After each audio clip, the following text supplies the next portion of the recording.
Hey, sister girl. Today was super slow at work, and I spent the majority of the day just reflecting, thinking about what these last few years have been like, as I like to do from time to time because I think it's important. And I just started writing down my thoughts, and then I'm like, you know what? I think I might want to share this on Instagram. So because I have a habit of starting one way when I'm talking and then end up somewhere completely different, I said, no. What you're going to do is you're going to read what you wrote so that you can stay on track. So that's what I'm going to do, okay? So I hope you can follow me. It ain't going to be too long, I don't think, but I pray that it encourages you and blesses you on your journey. So it reads, I have been reflecting on the past few years and how much I've grown in various areas of my life. In 2010, I found my faith, but by 2022, I felt exhausted trying to meet the standard of what I believed a Christian should be. This had been the case for several years. I was also struggling with depression and anxiety. So I made a decision to prioritize and be intentional. I embarked on a journey to rediscover and redefine my relationship with God, myself, and others. I chose 3 guiding words for 2022: humility, pathways, and resurrection.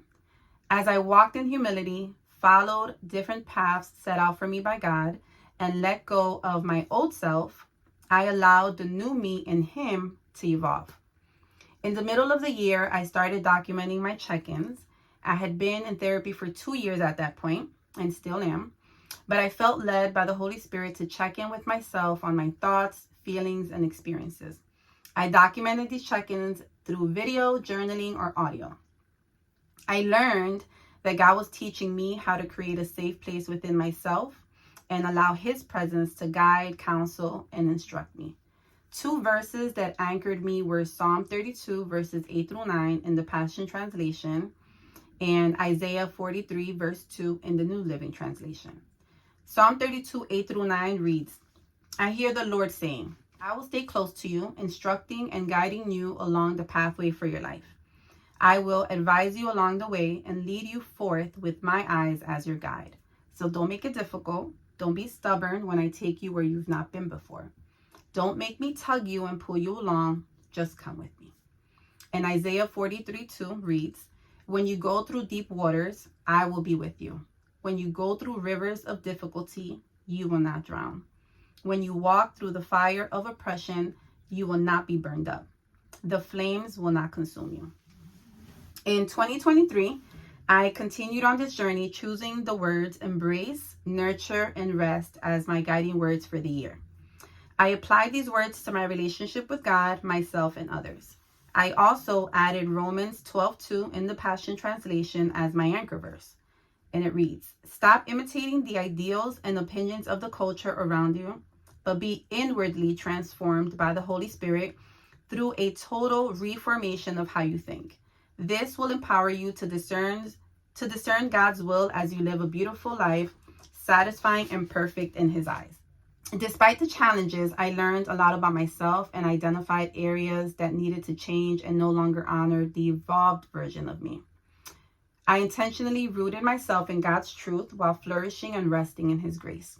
This meant spending time in His Word, learning from different teachers of the faith, and seeking counsel from the Holy Spirit.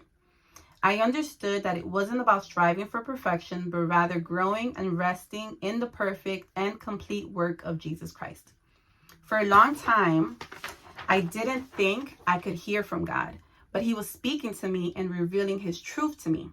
Cultivating my relationship with God as my Father increased and strengthened my trust in Him. In July, I initially wanted to start a book club, but the Holy Spirit redirected me to start a Bible study gathering. I hesitated, thinking, me? I have never read the Bible cover to cover. No. Can I finish this up real fast? Okay. I love you. I love you too. Close the door, please. I'm going to finish this and then I'm going to give it to him, okay? What time? 2 minutes. No. Okay.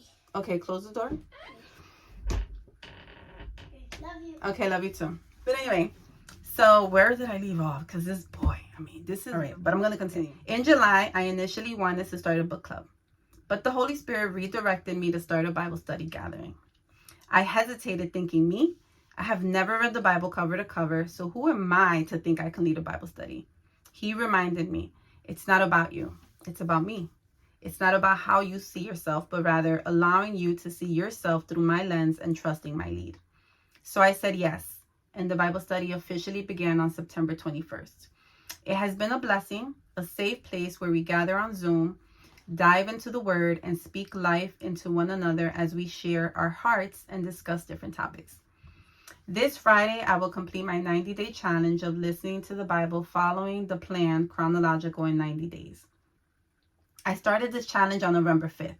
On December 2nd, I also started working out from home, doing Pilates and various routines, using dumbbells as a way to learn discipline in areas where I had struggled.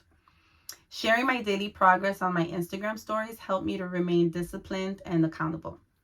I have now started another challenge/goal, which is to disconnect from social media for 90 days and be much more intentional in my reading. I purchased a Kindle, and apart from spending quality time with my family and being present, I want to be disciplined in my reading, something I truly enjoy. I will continue to read/listen to the Bible and work out as part of my self-care, dedicating my time to fostering my mental, emotional, physical, and spiritual growth. I believe sharing bits and pieces of my journey with others is caring, as it may encourage them on their own journey. And I also believe that the Lord meets us exactly where we are every time and desires us to grow and evolve into the person He intended us to be. It's also important, though, to embrace who we are and where we are, because if we have been doing the work and doing our best, then we're worth celebrating being who we are at this very moment. And for those who wish to grow and change for the better, it's never too late. All you have to do is welcome Him. For those who wish to join my Bible study gathering, it will continue every Friday at 7:30 p.m.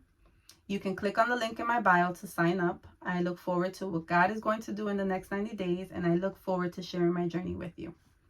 This hasn't been an overnight journey, as you can tell, and I will forever be a work in progress, as we all are. So be encouraged, be gentle with yourself, and trust in the Lord. See you then, and God bless.